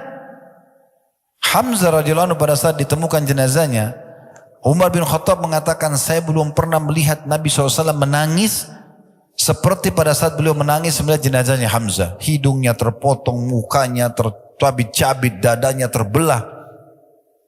Jadi luar biasa jasadnya. Bagaimana Abdullah bin Haram radhiyallahu anhu di perang Uhud, kepalanya bocor, dihantam oleh musuh. Bagaimana Anas bin Nadhr radhiyallahu anhu pada saat beliau masuk menyerang sendirian 2.800 pasukan Quraisy di perang Uhud sendirian, dan beliau menembus pasukan itu dan tidak ditemukan satupun kecuali potongan badannya, kecuali cuma jempol tangannya yang dikenal oleh adik atau kakak perempuannya saja. Terbakar semangat mereka untuk mau menyerahkan nyawa mereka. Saya bahasakan, memang begitu orang kalau mau mati syahid, ya mati memang. Dan mati memang harus begitu, dibunuh oleh musuh. Ya tidak ada namanya mati itu ditampar mati atau cuma dicubit. Ya dipenggal lehernya, ya ditusuk badannya, ya dibom kepalanya, memang begitu. Tetapi hiburannya adalah Nabi SAW bersabda, semua orang yang mati syahid tidak akan merasakan sakit kecuali seperti cubitan, kecuali seperti cuma cubitan saja. Mau dia kena bom, mau dia kena strum, mau dia dipenggal lehernya, sama. Ada satu ibu menceritakan di Gaza, anaknya subhanallah lagi lari menuju ke ibunya, kena bom dari atas, meledak kepala anak itu di depan mata ibunya. Ibunya sedih, depan mata dilihat, ini seorang ibu lagi, terbawa dengan perasaannya. Subhanallah, dia sedih, diwawancarai, dia bilang semoga ya Allah berhentikan ini dan segala macam, orang yang sedih. Malam harinya anak ibu ini mimpi dan dia menceritakan keesokan harinya, dan itu juga dinukil di media sekarang. Malam hari dia mimpi Allah datangkan anaknya, anaknya seakan-akan berlari pada dia, tapi mengalihkan jalan menuju ke taman surga, langsung masuk ke surga, dan ibu itu melihat surga. Lalu ibu ini mengatakan, saya sempat tanya anak saya tapi dalam mimpi nggak bisa diatur. Apa kau rasa sakit pada saat kena bom nak? Dia bilang hanya seperti cubitan saja. Ini yang sekarang lagi terjadi di hari-hari kita. Allah subhanahu wa ta'ala memang menguji iman seseorang dan ketakwaannya. Memang kalau mau mati syahid, dinikahkan dengan 72 bidadari, menyelamatkan 70 keluarganya, tidak dikena lagi fitnah kuburan, akan diampuni semua dosanya, masuk surga tanpa hisab, derajat tertinggi di surga, dan sekian banyak keutamaan orang yang mati syahid. Ya memang harus terbunuh. Dan dibunuh, namanya bunuh itu ya kepalanya pecah, ya dipenggal lehernya, ya memang begitu. Tetapi subhanallah, pemandangan ini kalau kita gunakan kacamata iman tidak akan ada pengaruhnya sama sekali. Tidak akan ada pengaruhnya. Waktu Nabi SAW lihat jenazahnya Hamzah, beliau di saat itu live menyampaikan kepada para sahabat, dan kalau antum baca riwayat-riwayat tentang bagaimana Nabi waktu lihat jenazah Hamzah di Uhud, beliau mengatakan, sesungguhnya Hamzah, ya, aku diperlihatkan oleh Allah bertelekan di dipan-dipannya di surga, dan dia adalah pemimpin para syuhada.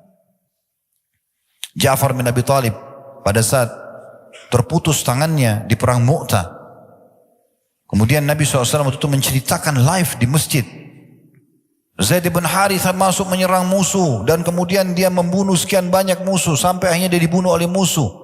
Bendera jatuh sekarang, Ja'far maju, Ja'far mengambil bendera, karena Nabi SAW tunjuk 3 pemimpin, Zaid bin Harithah, kemudian Ja'far bin Abi Thalib, kemudian Abdullah bin Rawaha. Lalu Ja'far datang mengambil bendera tersebut dan dia menyerang musuh. Namun karena banyaknya korban belepotan darah di sana sini di medan perang. Darah dengan baunya, dengan kentalnya dan fresh, baru jatuh dari badan orang. Dilihat depan mata. Lalu Ja'far turun dari kudanya karena nggak bisa jalan. Kudanya pun ya ditebas sama dia. Kata Nabi SAW, dialah orang yang pertama membunuh kudanya di jalan Allah. Kemudian dia maju menyerang musuh sampai tangannya dipotong oleh musuh tangan kanannya. Lalu kemudian dia pegang bendera dengan tangan kirinya, dipotong tangan kirinya. Ini pemandangan yang luar biasa. Kita dengar saja luar biasa. Bagaimana kalau kita di depan mata, bagaimana Ja'far yang mengalaminya. Lalu dia tahan bendera dengan kedua sisa tangannya, lalu ditusuk dan mati syahidlah Ja'far. Lalu Abdullah bin Rawaha datang dan mengambil bendera, lalu kemudian maju dan terbunuh juga. Dan seterusnya. Kisahnya cukup panjang dalam perang Mu'tah. Tapi waktu itu Nabi SAW memberikan langsung informasi kepada muslimin, aku diperlihatkan Ja'far sedang berterbangan mengelilingi surga bersama dengan para malaikat di mana Allah ganti kedua tangannya yang terputus dengan dua sayap yang meneteskan darah. Makanya ada julukan Ja'far At-Tayyab. Memang untuk mendapatkan mati syahid ya berdarah. Memang harus luka. Itulah perang. Di perang Uhud teman-teman sekalian, waktu terjadi perang Badar tahun 15 Ramadan tahun 2 Hijriah, 314 orang sahabat melawan 1000 orang Quraisy. Kuasa Allah SWT. 314 ini pilihan. Bukan mereka harus untuk pergi medan perang waktu itu ya. Mereka boleh pergi, boleh tidak. Maka yang ikut para sahabat cuma 314 orang. Dan tadinya tujuannya menghalang kafilah dagang Quraisy yang dijaga cuma 40 orang prajurit. Tapi kuasa Allah dalam surah Al-Anfal, Allah gambarkan Allah mengatur peperangan Badar itu. Terjadi dalam peperangan, menanglah muslimin. 70 tokoh Quraisy, diantaranya Abu Jahal, Al-Walid, Syaibah, Umayyah bin Khalaf, mati semua di situ. Ya, terbunuh semua. Tersisa tokoh Quraisy yang tua cuma satu, Abu Sufyan saja, yang berhasil lolos dengan kafilah dagang. Dan digambarkanlah bagaimana malaikat turun, ya, bagaimana muslimin berhasil membunuh mereka, bagaimana para syuhada, ya, disampaikan Nabi SAW, mereka bertemu dengan Allah, mereka sangat gembira dengan kematian mereka dan mereka berharap kembali ke dunia agar terbunuh lagi. Waktu pulang pasukan dari Badar ini, umumnya mereka menceritakan apa yang terjadi. Masyarakat muslim yang ada di Madinah terbakar semangatnya. Wah, ini luar biasa nih. Nanti kalau terjadi perang lagi kita juga mau mati syahid, kita juga mau begini, kita juga mau begitu. 1 tahun setelah itu, 16 Syawal tahun 3 Hijriah hari Sabtu terjadi perang Uhud. Waktu terjadi perang Uhud, kuasa Allah Subhanahu wa taala di awal peperangan muslimin menang, di pertengahan mereka kalah. Waktu mereka kalah, Allah Subhanahu wa taala menurunkan Al-Qur'an setelah perang Uhud. Walaqad kuntum tamannawna al-mauta min qabl faqad ra'aitumuh. Katanya, ya, begitu terjemahan ini mungkin dari saya supaya mudah difahami ya. Awalnya pengen mati syahid semuanya. Ini mati sekarang depan mata kalian sudah lihat. Mana buktikan? Jadi memang begitu. Memang kalau mau mati, mau dapat syahadah, ya harus mati terbunuh. Dan mamanya terbunuh ya sudah, korbanin semuanya. Tetapi memang obatnya adalah mereka hanya merasakan sakit seperti dicubit. Dan orang yang dipenggal lehernya, yang kena bom tidak lagi mengatakan aduh kepala saya sakit, aduh saya panas kena bom, nggak ada lagi. Karena orang mati cuma merasakan satu, sakaratil maut, proses pencabutan ruh. Orang beriman mudah, orang kafir susah. Selesai, sesederhana itu kok. Jadi tidak perlu takut mati. Ada kisah yang luar biasa dari Anas bin Nadhr tadi yang saya sempat singgung. Beliau waktu pasukan muslimin di perang Uhud mulai terpukul mundur, kalah, dan Ibnu Qami'ah, seorang tokoh Quraisy, dia membunuh Mus'ab bin Umair, pemegang benderanya muslimin. Dan kebetulan karena Mus'ab ini orangnya mirip sekali sama Nabi, putih, tinggi badannya, postur tubuhnya, rambutnya mirip sekali, dan pemegang bendera muslimin. Maka Ibnu Qami'ah bunuh Mus'ab bin Umair, mati syahidlah beliau radhiyallahu anhu. Kemudian dia menyebarkan kalau saya telah membunuh Muhammad. Berita tentang matinya Nabi Muhammad SAW ini seperti virus di tengah-tengah pasukan muslimin. Sampai Umar bin Khattab saja, laki-laki yang sangat perkasa, pemberani, dengan Sa'ad bin Mu'ad radhiyallahu anhu yang pada saat meninggal setelah perang Khandaq, Nabi SAW mengatakan goncang arsy-Nya Allah dengan meninggalnya Sa'ad. Ini luar biasa orang ini. Dua orang ini pun karena termakan isu tadi Nabi SAW terbunuh, mereka meletakkan pedang mereka ke bawah, ke tanah, lalu kemudian mereka pun menunggu apa yang terjadi. Di awal-awal Islam Nabi SAW sudah terbunuh. Maka lewat Anas bin Nadhr di hadapan Umar dan di hadapan Sa'ad bin Mu'ad. Pasukan muslimin sudah terpukul mundur, banyak korban, dan Umar sendiri sudah duduk di tanah sama Sa'ad. Di depan Umar itu sedikit agak jauh ada 2.800 pasukan Quraisy yang kembali ke medan perang dan meninggikan kembali bendera mereka. Maka Anas lewat, dan Anas ini kebetulan tidak hadir di perang Badr, dan dia mengatakan pertemuan pertama Rasulullah SAW dengan Quraisy, pertumpahan darah, peperangan, saya tidak hadir. Kalau terjadi lagi yang kedua kali, saya akan perlihatkan kepada Allah yang terbaik dari saya. Maka betul 1 tahun kemudian terjadi perang Uhud, dan Anas menunjukkan betul-betul luar biasa keimanannya. Dia mengatakan apa? Ya, dia lewat, kemudian Umar datang. Umar mengatakan, "Hai Anas, kamu kemana?" Kata Anas, "Saya mencium bau surga di Uhud. Ini depan mata musuh, tinggal serang-serangan, saya tertusuk masuk surga, hitungan detik." Maka kata Umar, "Tapi Rasulullah SAW sudah mati terbunuh." Maka Anas mengucapkan kata-kata yang membangkitkan kembali semangatnya Umar dan Sa'ad. Dia mengatakan, kalau Rasulullah SAW sudah terbunuh, maka bangunlah dan terbunuhlah bersamanya. Kata Umar, kata-kata ini betul-betul mengingatkan kepada kita atau kepada kami bahwasanya betul ya, kenapa kita harus tinggal diam? Kenapa putus asa? Ayo baju berperang. Setelah terjadi perang Uhud, kata Umar menceritakan kisah ini kepada Nabi SAW, "Ya Rasulullah, saya dengan Sa'ad berusaha mengejar Anas, kami tidak mampu. Karena cepatnya dia melejit ke musuh dan dia melawan sendiri." Dan tadi dalam riwayat dikatakan, waktu selesai perang Uhud tidak ditemukan potongan tubuhnya kecuali jarinya saja. Dicabik-cabik oleh 2.800 musuh. Itu luar biasa. Bagaimana kekuatan mereka dalam masalah ini. Mungkin kalau kita ingin korek teman-teman sekalian, kisah seperti ini banyak sekali ya. Namun ada satu kisah yang saya ingin tambahkan. Tentu ada kisah yang pernah kami sampaikan, pertandingan duelnya Ali bin Abi Thalib dengan Amr bin Wud dalam perang Khandaq. Kemudian juga banyak kisah-kisah Zubair ya, dengan tokoh-tokoh kesatrianya Yahudi di Khaybar ya. Banyak sekali kisah-kisah yang luar biasa, heroik sekali gitu ya. Kalau kita ingin bahas ini mungkin banyak sekali memakan waktu. Tetapi teman-teman sekalian, saya coba datangkan sekarang kisah selain sahabat. Mungkin ada yang mengatakan sahabat ya hidup bersama Nabi dan seterusnya. Oke, ada generasi setelahnya, tabi'in. Ada seseorang tadinya kafir, orang Persia. Namanya Rafi' ibn Mahran, julukannya Abul Aliyah.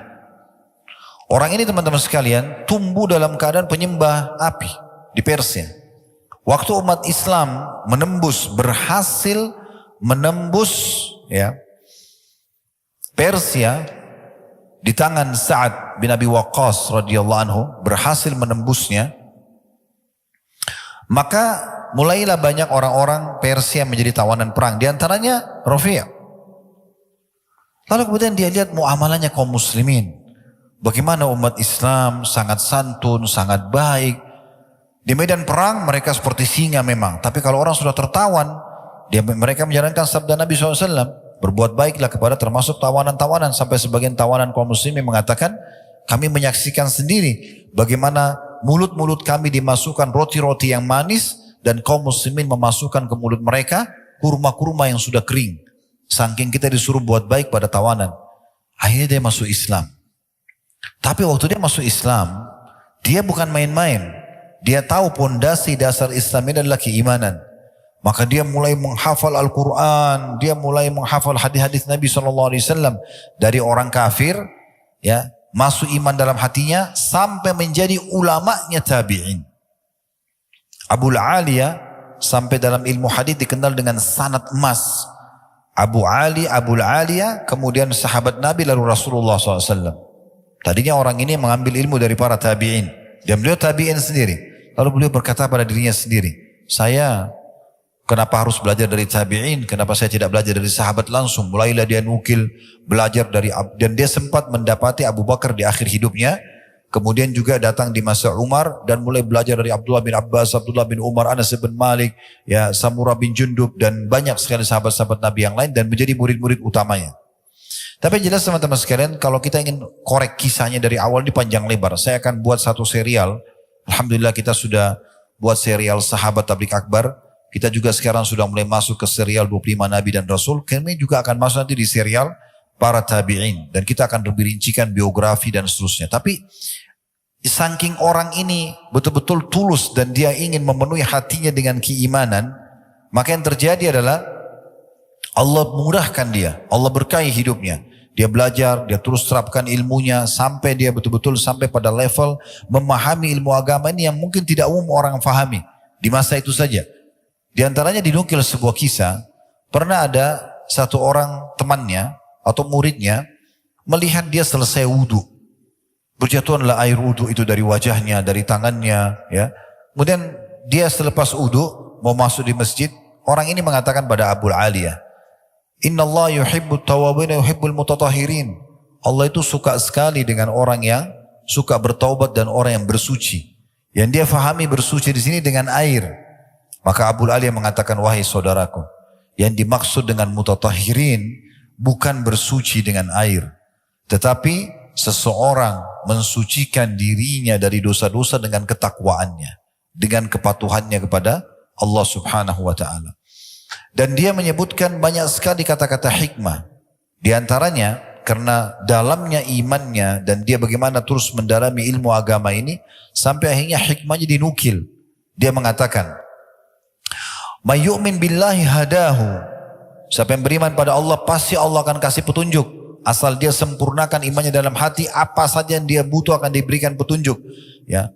Wa misdaqu dzalika qauluhu ta'ala, "Wa may yu'min billahi yahdi qalbah." Dan pembenaran terhadap apa yang saya ucapkan adalah firman Allah Subhanahu wa taala, siapa yang beriman kepada Allah, memaksimalkan imannya dalam hatinya kepada Allah, Allah akan berikan petunjuk pada hatinya. Apa saja yang sedang dihadapi ada solusinya. Itu disebutkan dalam surah Taghabun, surah nomor 64 ayat 11. Lalu dia bilang lagi, "Wa man tawakkala 'ala Allahi kafahu." Dan siapa yang menyerahkan hasil usahanya kepada Allah, Allah akan jadi pencukup baginya. Wa misdaqu dzalika qauluhu ta'ala, dan yang membenarkan apa yang saya ucapkan adalah firman Allah Subhanahu wa taala, "Wa may yatawakkal 'ala Allahi fa huwa hasbuh." Surah At-Talaq surah nomor 65 ayat 3. Siapa yang bertawakal kepada Allah, ikhtiar dulu kemudian dia serahkan usahanya kepada Allah, maka pasti Allah akan jadi pencukup baginya. Wa man aqradahu jazah, dan siapa yang meminjamkan di jalan Allah, bersedekah di jalan Allah, maka Allah pasti akan balas dia. Wa misdaqu dzalika qauluhu ta'ala, dan itu pembenarannya adalah firman Allah Subhanahu wa taala, "Man dzalladzi yuqridullaha qardan hasanan fayudha'ifahu lahu adha'afan katsira." Surah Al-Baqarah surah nomor 2 ayat 245. Dan siapa yang meminjamkan untuk Allah dengan pinjaman yang baik, maka Allah akan lipat gandakan dengan kelipatan-kelipatan yang banyak. Satu waktu dia masuk dalam majlisnya Abdullah bin Abbas radhiyallahu anhuma. Waktu itu Abdullah bin Abbas menjadi gubernur, atau kalau kita sekarang wali kota mungkin di kota Basra. Kemudian di situ ada tokoh-tokoh Quraisy yang duduk. Ini tokoh kita Abu Ali ini mantan budak. Orang Persia ditawan oleh muslimin jadi budak, lalu diperjualbelikan di pasar sampai akhirnya dibebaskan oleh seorang majikannya wanita. Ada kisahnya panjang sesungguhnya. Ya, bagaimana dia dibebaskan, wanita itu ikut di sholat muslimin, saya bebaskan Abu Aliyah karena Allah SWT agar dia mengajar umat Islam agama gitu ya. Yang jelas karena dia ilmunya sangat luas, imannya sangat dalam, isi hidupnya semua nasihat yang baik, manfaat kepada umat Islam. Dia masuk di medan perang, dia berperang sampai dicintai oleh para sahabat, di antaranya Abdullah bin Abbas. Satu waktu datang dalam majlisnya Abdullah bin Abbas radhiyallahu anhuma. Kemudian dia dimuliakan, diajak duduk ya di majlisnya atau di singgasananya Abdullah bin Abbas. Lalu orang-orang Quraisy yang ada di situ saling saling mencibir, bukan mencibir sebenarnya, saling orang yang bermain mata, gams ya, orang bermain mata gitu. Abdullah bin Abbas tangkap itu, sekarang kok bisa sih mantan budak Abdullah bin Abbas malah muliakan kita ini orang-orang Quraisy, tidak seperti itu. Tapi ini bukan sahabat-sahabat Nabi ya, ini orang-orang yang galangan tabi'in yang hidup pada masa itu. Maka Abdullah bin Abbas tangkap itu. Lalu beliau memberikan pelajaran kepada mereka semua, bagaimana Allah Azza wa Jal memuliakan orang justru karena keimanannya dan ilmunya. Maka Abdullah bin Abbas mengatakan, "Innal ilma yazidu ahlil ilmi syarafa." Ketahuilah, ilmu itu benar-benar menambah kemuliaan bagi seseorang. Jadi belajar agama sampai betul-betul bisa mendatangkan keimanan yang sempurna, itu akan menambah kemuliaan. Wa yarfa'u qadra ahlihi bainan nas, dan akan memuliakan kedudukan orang yang mempunyai ilmu dan iman itu di tengah-tengah manusia. Wa yujlisul mamalik 'alal asirra, dan akan mendudukkan para mantan-mantan budak atau budak pun di singa-singasananya para raja-raja. Jadi kita bisa lihat teman-teman sekalian bagaimana orang kalau bertakwa kepada Allah SWT. Kita sudah datangkan contoh dari masalah ibadah, dari masalah jihad, dari masalah ilmu. Bagaimana betul-betul orang kalau punya iman itu Allah bukakan pintu-pintu keberkahan. Dimuliakan di tengah-tengah masyarakat. Kemudian teman-teman sekalian, kita juga mungkin perlu fahami baik-baik tentang masalah apa yang kita bahas ini. Pastikan teman-teman sekalian, kalau kita bertakwa kepada Allah Subhanahu wa taala, kita menjaga hubungan kita sama Allah, menjaga keimanan kita, tidak akan pernah sama keadaan kita dengan orang-orang yang berbuat maksiat. Kenapa saya datangkan poin ini? Karena pernah ada yang mengatakan begitu. Ustaz, kita kan orang muslim, beriman kepada Allah, tapi kenapa banyak orang di antara kita yang miskin, yang susah, ya, belum dibukakan pintu rezeki. Lalu kemudian dia membandingkan dirinya dengan tetangganya yang non muslim. Lalu saya mengatakan, jawaban saya dua. Yang pertama, antum harus fair dan adil. Kalau mau membandingkan antara seorang muslim sama seorang kafir, pertemukan kalau sama jenjangnya. Misalnya muslim yang kaya sama kafir yang kaya. Nah baru bisa adil tuh. Jangan pertemukan antara muslim yang kaya, kafir yang kaya sama muslim yang miskin. Itu nanti antum membandingkan seperti itu. Dan pertemukan juga muslim yang miskin sama kafir yang miskin. Nah itu baru adil. Ya, karena kita tidak bisa membandingkan karena memang ekonominya berbeda. Sebagaimana juga kita tidak bisa bandingkan jenjang pendidikan orang yang berbeda. Ini tidak adil namanya. Gitu kan? Kalau kita pertemukan yang kaya sama kaya, kita akan temukan yang muslim jauh lebih banyak keberkahan hidupnya. Dan yang miskin juga sama miskin, kita akan temukan si muslim jauh lebih bahagia. Saya pernah kedatangan seorang jemaah kami, kebetulan dia ikut sama travel kami waktu itu umrah, sudah meninggal rahimahullah, beliau dari Lombok, seorang pengusaha waktu itu. Datang ke restoran kami di Jakarta, dia bawa temannya orang Chinese, non-muslim, Katolik, partner bisnis dia. Kemudian ngobrol-ngobrol di restoran. Begitulah seperti biasa, kalau seorang jemaah ketemu sama ustadz, tanya masalah hukum macam-macam, keluarga, masalah bisnis, masalah segala macam, dan saya jawab. Sementara yang Katolik ini menyaksikan kami berbicara dan diskusi gitu. Setelah selesai teman ini bertanya, rahimahullah beliau sudah meninggal. Tiba-tiba yang Katolik ini mengaitkan saya, dia bilang begini, Ustaz, saya boleh bertanya juga enggak? Saya bilang boleh silakan, tapi saya akan jawab sesuai dengan agama Islam. Dia bilang enggak apa-apa Ustaz, karena apa yang teman saya tanya ini, saya juga alami. Jadi masalah-masalah apa tadi? Masalah penipuan atau masalah hukum-hukum yang bagaimana supaya maju usahanya, harus ada kejujuran, modalnya halal dan segala macam. Bagaimana membahagiakan istri, bagaimana haknya mereka. Sebenarnya saya juga butuh itu. Jadi jangan pikir teman-teman orang-orang kafir itu dalam kondisi, oh mereka tuh kafir tapi mereka enak-enak saja. Perhatikan ini sebuah statement yang menarik ya, yang harus kita fahami baik-baik. Hadis Nabi SAW, hadis ini mulia sekali. Hadis ini diriwayatkan Imam Ahmad dengan sanad sahih. Inna Allah azza wa jalla yu'ti dunya man yuhib wa man la yuhib. Sesungguhnya Allah itu akan memberikan dunia ini kepada siapa yang dicintai dan tidak dicintai. Karena tidak ada nilainya dunia itu. Ya. Kemudian dikatakan wala yu'tid din illa liman ahab. Dalam riwayat lain wala yu'til imana illa liman ahab. Dan dia tidak akan memberikan agama atau iman kecuali kepada siapa yang dicintai. Wa man a'tahu Allahu din faqad ahabbah. Dan siapa yang Allah berikan padanya agama Islam ini, maka tentu Allah sudah mencintainya. Jadi jangan sampai salah nih. Ini jawaban yang pertama, gitu kan? Jawaban yang kedua berhubungan dengan masalah ini. Ada hadis Nabi SAW, kalau engkau melihat seseorang sedang melakukan kemaksiatan dan melimpah padanya nikmat Allah, ketahuilah itu adalah istidraj, tahapan siksaan. Ingat teman-teman sekalian, semua umat-umat sebelum kita yang Allah binasakan, kaum Lut, kaum Ad, kaumnya Nabi Hud, kaum Samud, kaumnya Nabi Saleh, ya, kaumnya Nabi Shu'aib, kaum-kaum yang Allah binasakan. Kalau antum baca histori mereka, beberapa hari sebelum mereka meninggal, dihukum oleh Allah, justru nikmat Allah melimpah pada mereka. badannya makin sehat, mereka makin bahagia. Lihat itu orang yang mabuk-mabuk, orang yang berzina, ke diskotik, ngakak-ngakak, tawa-ketawa, bahagia, seakan-akan begitu. Tapi sebenarnya kalau kita kembali kepada sejarah manusia yang Allah hukum, dan itu tidak akan berubah sistem Allah itu. Walan tajida li sunnatillahi tabdila. Karena tidak akan temukan perubahan dalam peraturan yang Allah tetapkan gitu ya. Itu ternyata tahapan siksaan. Karena Allah pada saat membuat mereka lalai begitu, lalu Allah hukum mereka sekonyong-konyong, langsung tiba-tiba dihukum dan mereka tidak bisa menghindar.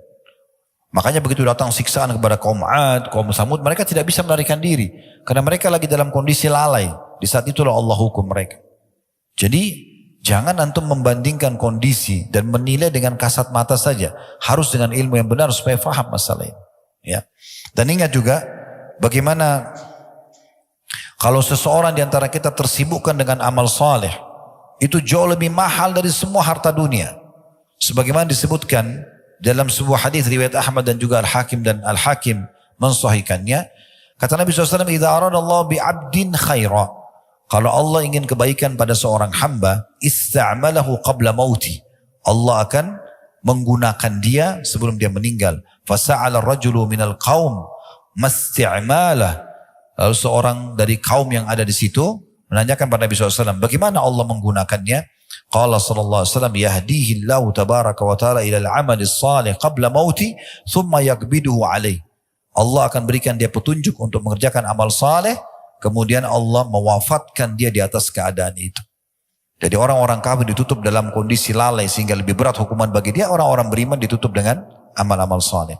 Sebagian salaf mengatakan, laisa sya'nu an tuhib. Tidak penting sebenarnya bagaimana kau mencintai. Walakin sya'an an tuhab. Tapi yang penting adalah kau dicintai. Ai laisa an tadhun annaka tuhibbullah. Maksudnya bukan poin adalah kau mengira dirimu kau mencintai Allah. Walakinna sya'an al-azim an yuhibbaqallah. Tapi yang benar adalah bagaimana Allah mencintaimu. Lianna Allah la yuhibbu illa man istahaqqa dzalikal hubb. Karena Allah tidak akan mencintai kecuali orang yang pantas untuk menerima cinta tersebut. Teman-teman sekalian, saya akan tutup dengan perkataan yang atau beberapa dalil ini kita sebagai bahan renungan ya. Bahwasanya orang kalau terus saja mengejar ibadah kepada Allah Subhanahu wa taala, mendekatkan diri kepada Allah Subhanahu wa taala, ini sebuah kedudukan besar sekali. Riwayat Bukhari menyebutkan, saya langsung terjemahkan saja, bagaimana Nabi SAW mengatakan kalau Allah mencintai seorang hamba, maka Allah akan berkata kepada Jibril, sungguhnya aku mencintai fulan, maka cintailah dia. Akhirnya Jibril pun mencintai dan menyeru di langit dan di bumi, kalau Allah mencintai fulan maka cintailah dia. Lalu Allah pun membuat orang-orang mencintainya. Tentu ada yang membencinya kalau orang-orang itu kafir atau orang munafik sebagaimana Nabi SAW. Tapi umumnya orang akan menyukai dia. Kemudian kalau Allah membenci seorang hamba, Allah akan panggil Jibril. Lalu mengatakan, hai Jibril, aku benci fulan, bencilah. Maka Jibril membencinya. Kemudian Jibril menyeru di langit dan di bumi, kalau Allah membenci si fulan maka bencilah. Lalu dibencilah orang tersebut. Ini luar biasa. Kemudian riwayat yang lain adalah riwayat Abu Bakar radhiyallahu anhu. Abu Bakar pernah melihat Handalah. Handalah ini sahabat yang mulia dan juga tentu mati syahid beliau ya. Jenazahnya waktu ditemukan di perang Uhud, ya, Nabi SAW lihat jenazahnya yang terkenal dengan Ghasilul Malaika, ya, karena beliau menikah hari Jumat, ya, kemudian terjadi interaksi biologis dengan pasangannya selepas subuh hari Sabtu, itu dikumandangkan atau dipanggil perang jihad, perang Uhud, maka dia keluar sebelum dia mandi junub, kemudian dia pergi berperang sampai mati syahid. Nah, pada saat Nabi SAW mengumpulkan jenazah-jenazah, ya, lalu kemudian melihat jenazah Handalah, beliau mengalihkan pandangan matanya. Lalu kata para sahabat, ya Rasulullah, ada apa dengan Handalah? Terjadi sesuatu yang buruk pada beliau? Kata Nabi SAW, tidak. Aku diperlihatkan oleh Allah Subhanahu wa ta'ala, istrinya dari bidadari surga datang menjemputnya. Dan dalam riwayat lain, ada malaikat datang memandikan junub dia. Maka dapat julukan Ghasilul Malaika, atau yang dimandikan oleh para malaikat. Nah, Handalah ini pernah datang di majelis Nabi. Dia dengarkan tentang kematian, tentang surga dan neraka, siksa kubur. Dia nangis terisak-isak sambil pulang dari masjid menuju ke rumahnya. Lewat di depan Abu Bakar. Lalu Abu Bakar tanya, Handalah, ada apa dengan kau? Dia bilang, saya datang dari majelis Nabi. Nabi ingatkan tentang surga, neraka, kematian, kubur. Saya tersentuh dan saya takut. Lalu kata Abu Bakar, inna lanulki misla hadha. Sungguhnya kami betul-betul juga merasakan ini. Ya. Maka fantolak tu ana wa Abu Bakar. Maka Handalah mengatakan saya pun beranjak dengan Abu Bakar menuju ke Nabi SAW. Hatta dakhalna ala Rasulillah SAW. Sampai kami menemui Rasulullah SAW. Qultu nafaka Handalah ya Rasulullah. Wahai Rasulullah, Handalah sudah jadi munafik. Ya. Maka Nabi SAW mengatakan, wa mazak, apa sebabnya kau mengatakan itu? Qultu ya Rasulullah, nakunu indaka tuzakkiruna bin nari wal jannah hatta ka'anna ra'yal ain. Kami duduk di sisi Anda ingatkan kami tentang surga neraka, sampai kami seakan-akan melihat surga neraka dengan mata kepala kami. Fa idza kharajna min indika, kalau kami sudah keluar dari sisi Anda, kemudian kami mulailah ya, jalasna al-azwaj wal aulad ya. Kami sudah mulai kumpul dengan istri dan anak-anak dan juga harta-harta kami ya. Nasina katsira, kami mulai lupa. Faqala sallallahu alaihi wasallam, maka Nabi SAW mengatakan, walladzi nafsi biyadi, demi zat yang jiwaku dalam genggamannya, maksud demi Allah, in law tadumuna ala ma taqumuna indi ya. Kalau seandainya kalian coba mempertahankan iman kalian seperti waktu kalian sedang duduk di sisiku, betul-betul yakin itu Allah ada, hati kalian penuh dengan iman, surga seperti depan mata dan ingin mengejarnya dengan amal soleh ke amal soleh yang lain, neraka seperti depan mata sehingga takut sekali berbuat dosa, kalian jaga itu. Kemudian dikatakan oleh Nabi SAW, kalian jaga seperti kalian di sisiku, ya. Lasafahatkumul malaikatu ala furushikum, maka pasti malaikat-malaikat akan datang dan menyalami kalian di ranjang-ranjang kalian, wa fiturukikum, dan di jalan-jalan kalian. Walakin ya Handalah sa'atun wa sa'ah. Tapi hai Handalah, memang sekali ini dan sekali itu. Maksudnya adalah yang kita ingin titik beratkan teman-teman sekalian di sini, bagaimana Nabi SAW menitik beratkan. Kebanyakan orang fahami hadis ini sebagai penutup ya. Bagaimana orang banyak memahami, oh kata Nabi SAW, Handalah sesaat-sesaat. Sehingga mereka, saya sering dengar ikhwah bilang gitu ya.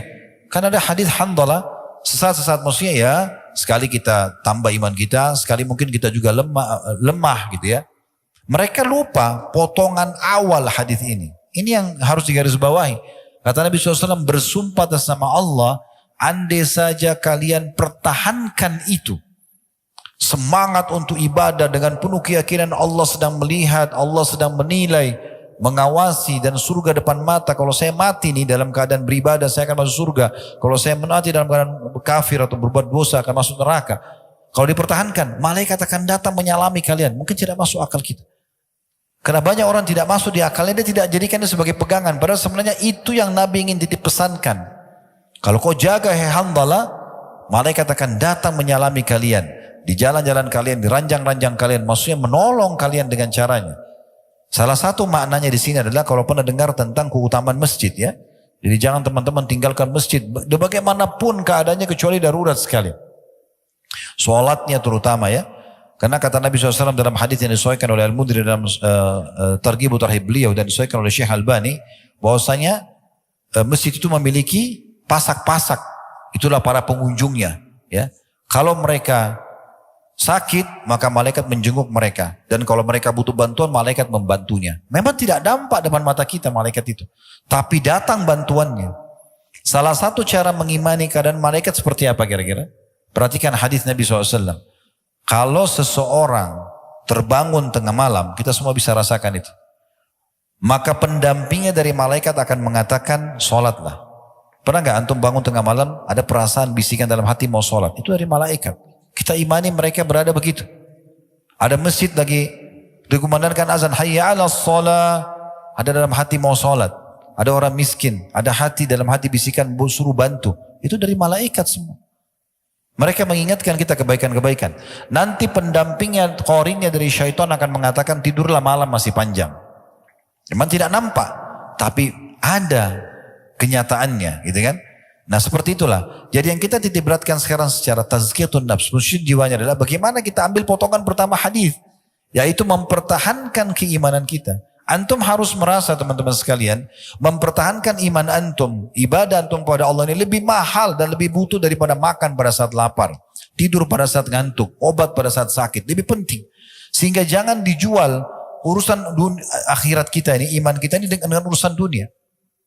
Kita jual hanya karena mau transaksi jual beli, hanya karena suka dengan seorang wanita, hanya karena suka dengan seorang laki-laki, lalu meninggalkan agama, lalu meninggalkan perintah dan segala macam. Jangan seperti itu, ya. Itu yang kita maksudkan. Allahu a'lam. Semoga Allah SWT membuat kita selalu istiqamah, bisa menjaga keimanan kita, dan Allah terus membuat kita ya menyempurnakan iman kita ini sampai kita bertemu dengan Allah dalam kondisi kita mendapatkan maksimal apa yang telah Allah janjikan kepada kita semua. Allahumma